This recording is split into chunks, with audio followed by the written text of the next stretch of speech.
Hello, in this video I want to show you how to participate in PvP on Diablo 4.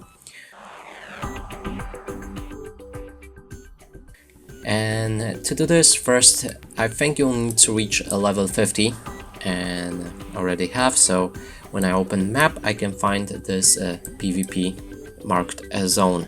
So they are at random and sometimes they might appear somewhere else.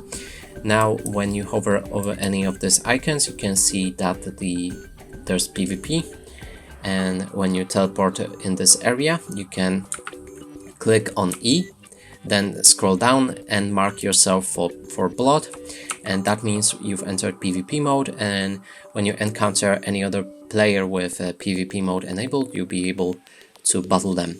And that's it for this video. Hope you like it. Please consider subscribing to our channel, leave a like and a comment below.